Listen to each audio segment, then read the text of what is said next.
Josef Fritzl, um criminoso austríaco que manteve sua própria filha em cativeiro por 24 anos. Durante esse período, ele a estuprou repetidamente e teve 7 filhos com ela, sendo que 3 deles foram mantidos em cativeiro junto com a mãe. O caso chocou o mundo quando foi descoberto em 2008. E Fritzl foi condenado à prisão perpétua por sequestro, estupro, escravidão e homicídio negligente. O caso de Josef Fritzl é um exemplo extremo de abuso e violência doméstica e serve como um lembrete sombrio dos horrores que algumas pessoas são capazes de cometer. Olá, seja bem-vindo. Eu sou o Above. Você está no canal Above TV. Se você gosta deste tipo de conteúdo, já se inscreve no canal, curta o vídeo e ative as notificações.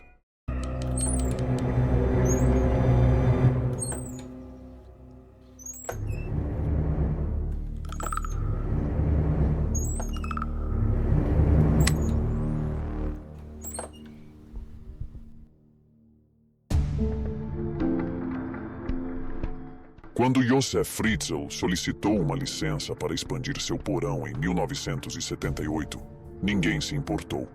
Josef, um engenheiro elétrico de sucesso, era bem conhecido na pequena aldeia austríaca de Amstetten, onde nasceu e cresceu. Todos o consideravam um homem de família. Ele e sua esposa, Rosemary, tiveram 7 filhos. Embora alguns possam ter questionado o quão rigoroso ele era com sua esposa e filhos, o sentimento predominante era: se não é da sua conta, fique fora disso. Somente aqueles próximos à família Fritzl sabiam que tirano ele realmente era. Ele governava a casa com mão de ferro, gritando e espancando as crianças pelos mais insignificantes motivos. Rosemary também foi tratada como uma das súditas de Josef, nunca tendo permissão para opinar sobre nada. E se ela não obedecesse a todos os seus comandos, ela era espancada. Josef muitas vezes ameaçava trancá-la em casa se ela não fosse obediente o suficiente. No entanto, foi a sua 4ª filha, Elizabeth, quem pareceu suportar o peso do abuso de Josef. Ele era extremamente controlador com ela, ao ponto da obsessão. Elizabeth nunca teve permissão para receber amigos ou fazer qualquer coisa fora de seu olhar atento. Ele até a levava ela para todo lugar que ia. Ele vasculhava as coisas dela e lia seu diário. Ele batia nela por qualquer motivo, ou às vezes, sem motivo algum. Quando ela tinha cerca de 11 anos, Josef começou a se expor a Elizabeth e a deixar revistas pornográficas debaixo do travesseiro. E quando completou 12 anos, ele começou a abusar sexualmente dela. Com poucos amigos fora da escola, Elizabeth não tinha ninguém em quem pudesse confiar. Mas todos os seus amigos dizem que sabiam que a casa dos Fritzl não era um bom lugar para se estar e que Elizabeth estava profundamente infeliz. Enquanto isso, Josef trabalhava incansavelmente em seu abrigo antiaéreo subterrâneo, um labirinto de pequenas salas conectadas por passagens estreitas. Ninguém deu muita importância ao seu projeto, já que durante as décadas de 70 e 80, a Guerra Fria ainda estava em curso, e muitos austríacos ainda se lembravam das últimas bombas relógio que caíram sobre as suas cidades. A construção em concreto era sua especialidade, e claro, ele sabia exatamente como instalar sistemas elétricos com segurança. Ele contratou um parente para ajudá-lo nas tarefas de construção que ele, um homem de meia-idade, não conseguia realizar sozinho. Além dele e do parente que o ajudou, ninguém tinha permissão para entrar no porão, que ele chamava de seu reino. Mas havia certos detalhes que não faziam sentido num abrigo antiaéreo, como o fato de a porta do abrigo, reforçada com concreto, estar escondida atrás de algumas prateleiras giratórias saídas de um filme de mistério. Essa porta se abria essencialmente para uma eclusa de descompressão que levava a outra porta reforçada com concreto. Aquela porta interna só poderia ser aberta com um código eletrônico, que só ele conhecia, e só poderia ser trancada ou destrancada por fora. No início de 1983, Josef ainda estava trabalhando em seu bunker no porão, e Elizabeth tinha 16 anos. Foi então que ela conseguiu escapar dos abusos do pai, fugindo com um amigo para Viena. No entanto, como ela ainda era menor, a polícia conseguiu prendê-la e devolvê-la aos pais. No carro, no caminho de volta para casa, Josef disse a Elizabeth que nunca mais a deixaria fugir. No ano seguinte, depois de Elizabeth completar 18 anos, ela disse ao pai que havia encontrado um emprego e iria morar com a irmã mais velha em uma cidade próxima. Mas Joseph não iria permitir que ela escapasse de seu controle. Então, em determinado momento, Joseph a atraiu para sua oficina para ajudá-lo com uma porta. Quando Elizabeth entrou na sala, ele veio por trás dela e apagou ela com clorofórmio. Assim que ela desmaiou, ele a algemou e a carregou até seu porão meticulosamente construído. Ele a acorrentou a uma parede e saiu, trancando-a lá dentro. Ele então foi à polícia e fez o papel de pai perturbado para denunciar o desaparecimento dela. Como Elizabeth havia fugido no ano anterior, muitos presumiram que ela simplesmente havia fugido de novo. Mas a polícia ainda investigou o desaparecimento da jovem.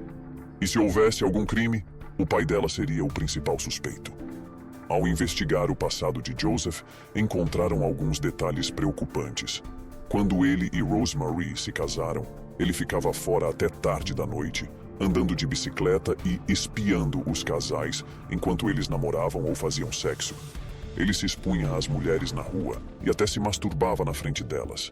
Ele atacou uma mulher na tentativa de estuprá-la, mas ela conseguiu combatê-lo. Então ele seguiu outra mulher do trabalho para casa. Mais tarde, naquela noite, quando ela estava dormindo, ele invadiu sua casa e a estuprou, armado com uma faca, com seu filho dormindo em um berço ao lado da cama. Por esse crime, ele foi condenado a 18 meses, mas cumpriu apenas 12 meses. Em sua casa, ninguém sabia deste crime. A sempre obediente Rosemary contou a amigos e familiares que ele havia saído para trabalhar em um projeto para sua empresa.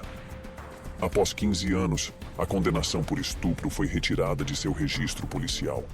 Agora Joseph sabia que a polícia estava começando a vasculhar e encontrar coisas que seria melhor manter enterradas. Então, cerca de um mês depois de aprisioná-la, ele desceu ao porão e forçou Elizabeth a escrever uma carta.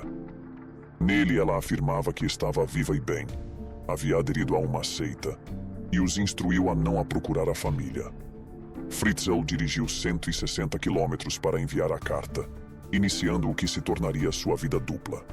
Agora, com a carta de Elizabeth e sem nenhuma outra evidência para prosseguir, seu caso de desaparecimento foi encerrado. E Joseph Fritzl estava livre para realizar suas fantasias dementes. Elizabeth foi mantida acorrentada a uma parede no porão escuro e úmido. Ratos e insetos infestaram a prisão em forma de caverna. A cada 2 dias, seu pai descia e a soltava para que pudesse estuprá-la e torturá-la. Ele deixava um pouco de comida, apenas o suficiente para durar até a próxima vez que viesse. Se Elizabeth não obedecesse às suas ordens, ele dizia que simplesmente a deixaria lá para morrer de fome. Em 1988, Elizabeth estava grávida do filho de seu pai. Joseph deu-lhe um livro de medicina sobre parto, uma toalha e uma tesoura, obrigando-a a dar à luz sozinha no porão. Elizabeth teve sua primeira filha e a chamou de Kerstin. Em 1990, ela deu à luz novamente, desta vez a um menino que chamou de Stefan. Em 1992, ela teve outra filha, esta chamada Lisa. Mas o nascimento de Lisa foi diferente, ela nasceu com um problema no coração. Seu choro incessante da bebê, junto com o pedido de Elizabeth para que ele a levasse ao médico, convenceu Joseph a encontrar uma maneira de tirar o bebê do porão sem levantar suspeitas. Então, ele pediu a Elizabeth que escrevesse uma carta, afirmando que não poderia cuidar do bebê. Ele então colocou Lisa, de 9 meses, em uma caixa de papelão e a deixou na porta para que sua esposa, Rosemary, a encontrasse. Eles levaram Lisa para o hospital, onde ela foi submetida a uma cirurgia de emergência devido a um problema cardíaco. Mais tarde, Joseph e Rosemary adotariam Lisa legalmente. Enquanto Joseph vivia uma espécie de vida dupla, descendo as escadas todos os dias e levando comida para Elizabeth, agora a vida dupla estava realmente decolando. Ele largou o emprego e abriu um negócio próprio, para que seu paradeiro não fosse questionado por ninguém. Ele dirigia até cidades a quilômetros de distância para deixar o lixo e comprar fraldas, alimentos e outros suprimentos que as pessoas em Amstetten questionariam. Ele também começou a trazer TV, brinquedos, rádio e outras coisas para fazer o porão úmido e fedorento parecer quase um lar. Doentio demais. Elizabeth também tentou tornar a vida das crianças o mais normal possível, mantendo-as dentro de um cronograma e ensinando-as a ler e escrever. 2 anos após o nascimento de Lisa, Elizabeth deu à luz outra menina, Mônica. Desta vez, Joseph fez Elizabeth gravar uma mensagem curta desistindo do bebê. Depois, foi até um telefone público, ligou para sua casa e reproduziu a gravação quando Rosemary atendeu o telefone. Depois, deixou Mônica na porta de sua casa e a adotou também. Percebendo que precisavam de mais espaço, Joseph colocou Elizabeth e as crianças mais velhas para trabalharem escavando a terra com as próprias mãos. Eventualmente, mais salas foram criadas, expandindo o porão para cerca de 590 metros quadrados. Mas então, em 1996, Elizabeth deu à luz a gêmeos, Alexander e Michael. Michael estava tendo problemas para respirar desde o início. Ignorando os apelos de Elizabeth para que ele levasse o bebê ao hospital, Joseph permitiu que Michael morresse. Ele queimou o minúsculo corpo na fornalha de sua casa e espalhou as cinzas em seu quintal. Quanto a Alexander, Joseph novamente forçou Elizabeth a escrever uma carta abandonando o bebê. E novamente Joseph e Rosemary adotaram este último enjeitado. Em 2002, ela deu à luz ao seu 7º filho, Félix. Joseph continuou a espancar e a violar Elizabeth na frente das crianças, mas agora estava a torturar a todos de seu porão de uma nova forma. Além das constantes ameaças de abandoná-los para morrer de fome, ele levava consigo fotos das 3 crianças de cima para o porão. Ele mostrava para as crianças que viviam a vida inteira em um porão sem janelas.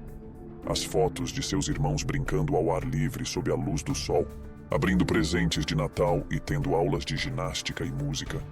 Enquanto isso, na superfície, mais de 100 hóspedes diferentes entravam e saíam da casa de Fritzl. Todos foram proibidos de entrar no pátio acima do porão, e especialmente proibidos de entrar no porão.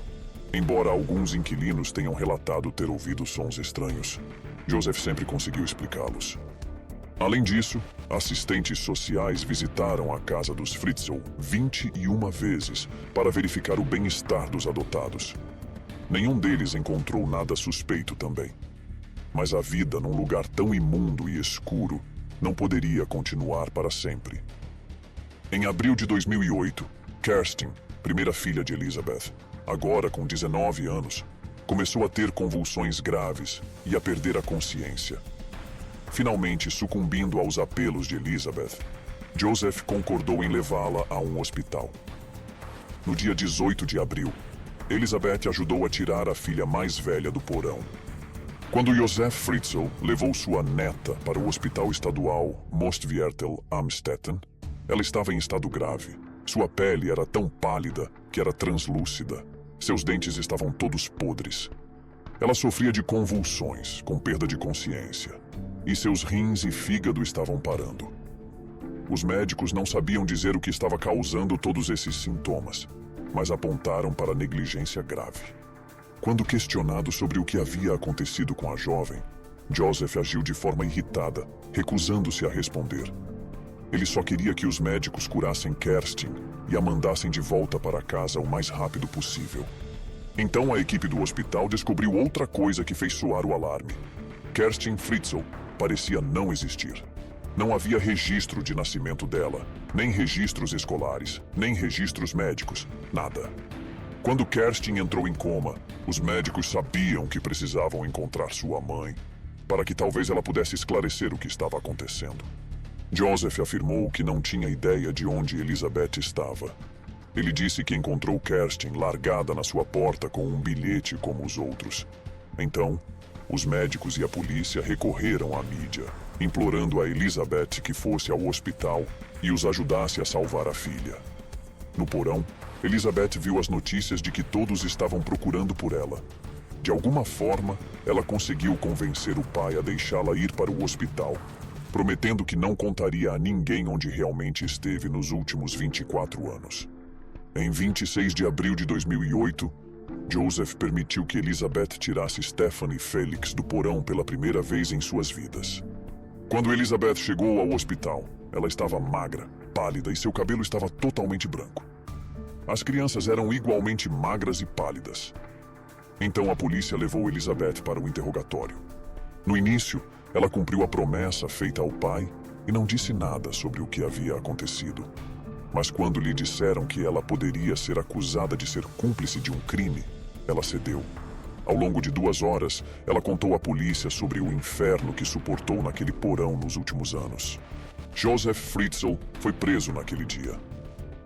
Ele foi acusado de vários crimes graves, incluindo estupro, incesto, escravidão, sequestro e assassinato de Michael, o filho cremado em casa. A notícia da incrível história se espalhou rapidamente e a mídia de todo o mundo chegou à pequena cidade de Amstetten.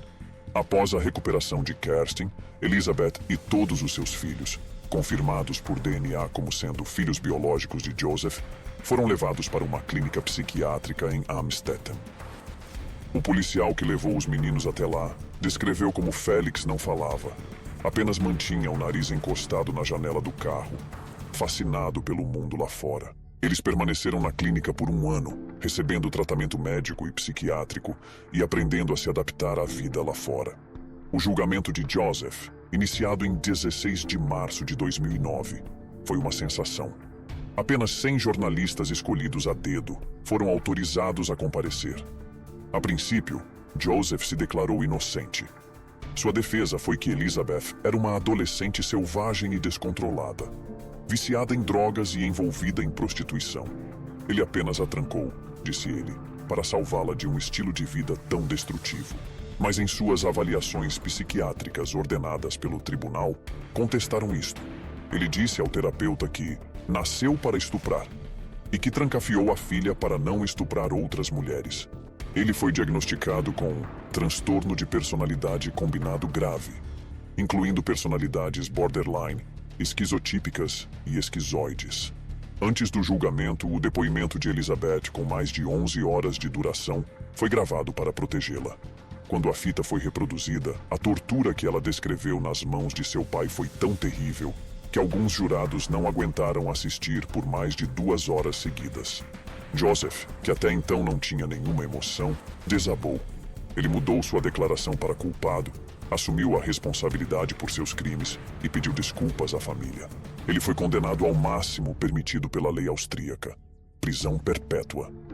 Uma vez preso, ele teve que ser inicialmente colocado sob vigilância de suicídio e, mais tarde, teve que ser isolado dos outros presos, pois era intensamente odiado e frequentemente atacado.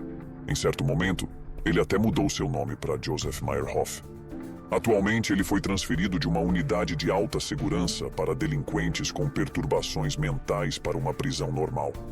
Segundo sua advogada, este passo abre caminho para a libertação condicional de Joseph Fritzl, que agora, com 88 anos, sofre de demência. Quanto a Elizabeth e seus filhos, eles receberam novas identidades e foram alojados em uma casa colorida em uma cidade conhecida apenas como Aldeia X. Eles desejam permanecer fora dos holofotes.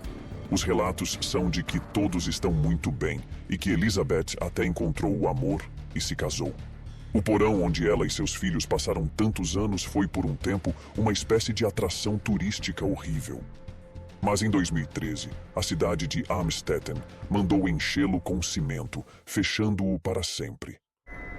Se você gostou deste vídeo, deixe o seu like e se inscreva no canal. Comente aqui embaixo se você gostaria de mais vídeos sobre casos criminais. Obrigado por assistir. Até logo!